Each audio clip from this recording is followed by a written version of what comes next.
essas ideias, elas foram introduzidas e defendidas no seio da Associação Internacional dos Trabalhadores, que foi uma associação que foi fundada em 1864, no mesmo ano em que o Proudhon escreveu esse livro.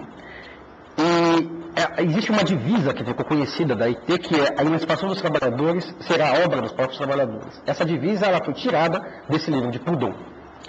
Agora, por que eu estou colocando esse tema? Porque eu acho importante, porque foi precisamente, e aí o Lippmann, de alguma maneira, retomou isso, essa intuição, porque foi precisamente contra essa noção de capacidade política real de Proudhon que Marx, e em seguida o marxismo e todo o socialismo legalitário, combateram, eles precisamente foi precisamente isso, que eles combateram em proveito do poder político pela noção da ditadura do proletariado.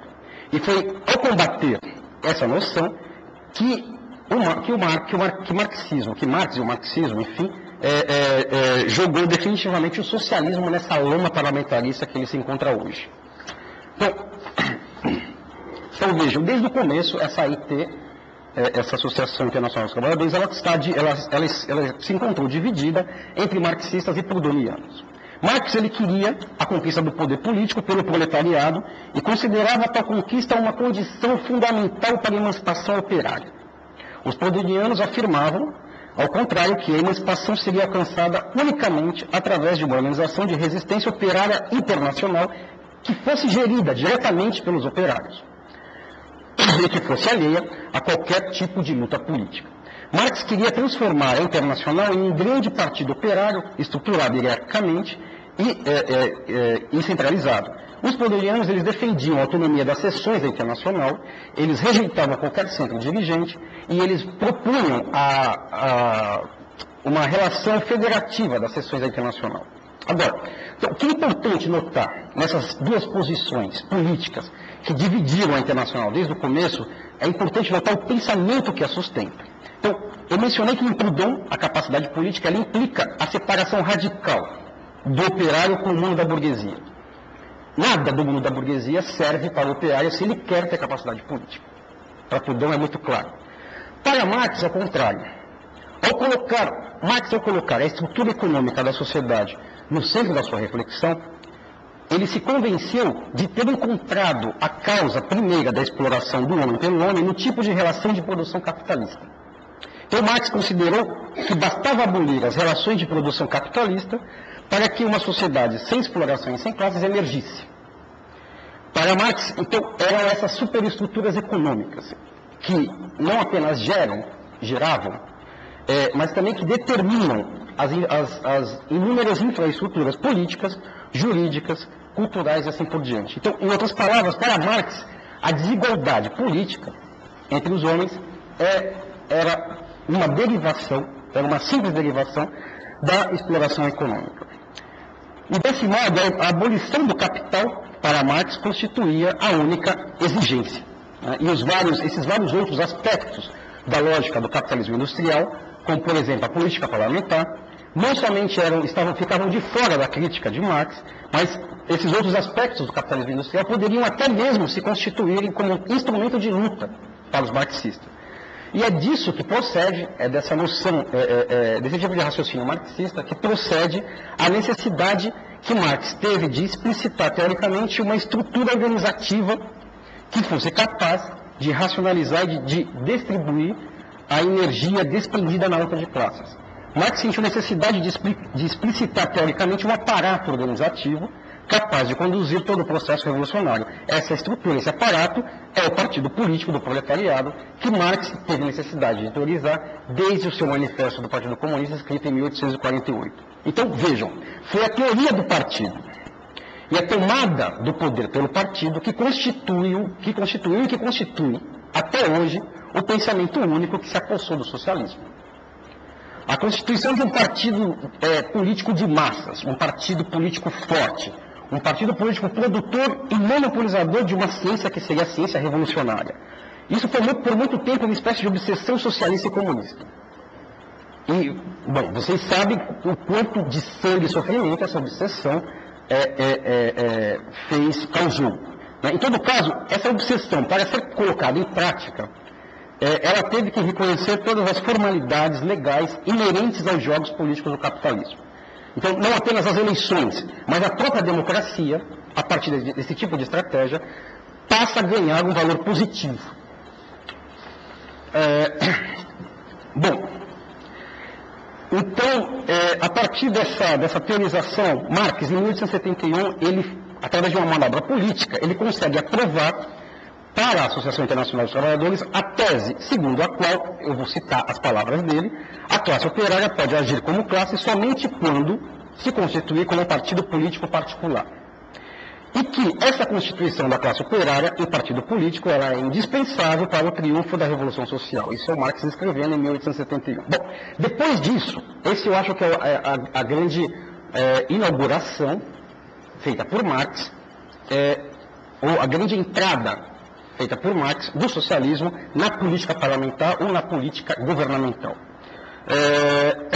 E depois dessa declaração de Marx, o socialismo ele vai se encontrar dividido entre socialistas e comunistas de um lado e anarquistas do outro, ou, como se diz mais comumente, entre libertários e autoritários. Agora, 20 anos mais tarde, em 1891, o Congresso da Segunda Internacional de Bruxelas, que é o que sobrou da primeira Internacional depois dessa separação, e a Segunda Internacional, ela é marxista, socialista, enfim, esse Congresso, além da expulsão dos anarquistas, ele adota uma política global, legalitária de coordenação dos partidos socialistas. No Congresso dos dois anos seguintes, no Congresso de Zurique, em 1893, é adotada a chamada Emenda Bebel. Bebel é um socialista e Bebel ele propôs nesse Congresso a restrição da participação nos congressos somente para os partidos e as organizações socialistas que reconheciam a necessidade da ação política. Entendendo pela ação política, diz Bebel, o exercício dos direitos políticos e a conquista do poder. Bom, eu acho que é nessa política da Segunda Internacional e nessa teorização que Marx fez, e que jogou o socialismo no parlamentarismo, é aqui que se encontra a origem desse fenômeno que consistiu da adesão maciça, porque a partir da Segunda Guerra Mundial ocorre uma adesão maciça da esquerda e dos sindicatos ao pensamento, a isso que a gente está discutindo hoje, o pensamento único, que é o neoliberalismo. A partir, por exemplo, da década de 1950, a esquerda e os sindicatos começaram a identificar no neoliberalismo a realização de uma espécie de síntese entre capitalismo e socialismo. O neoliberalismo ele passa a ser visto como uma via mediana, como uma terceira via, ou como uma alternativa mais ou menos válida para o capitalismo. Então, eu acho que é nesse tipo de teorização que Marx fez no seio da Primeira Internacional e que os socialistas repetiram e aprimoraram a partir da Segunda Internacional, é aqui que se encontra a origem e a procedência dessa adesão, ou se vocês quiserem, do pensamento único que hoje nós estamos discutindo. Bom, o que mais que eu poderia falar? Acho que a gente poderia conversar, porque eu também não gosto muito de...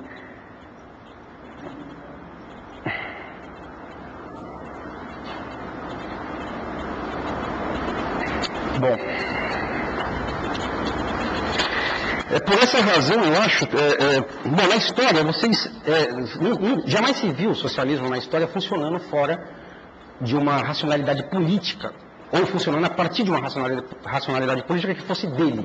Não existe racionalidade política do socialismo. O socialismo inventou, ou se deu, criou, enfim, uma racionalidade histórica, uma racionalidade administrativa, talvez uma racionalidade econômica, mas uma política socialista não existe.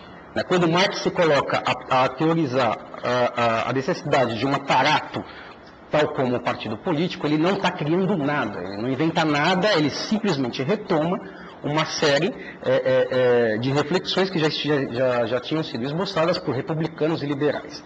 Então, não há no socialismo, não houve até esse momento nenhum tipo de racionalidade política que fosse própria. E é por isso que o socialismo, desde o começo, quando ele é chamado para ser colocado em prática, né, ele retoma as formas políticas que ele encontra mais facilmente. Então, o socialismo ele funcionou, por exemplo, com o liberalismo.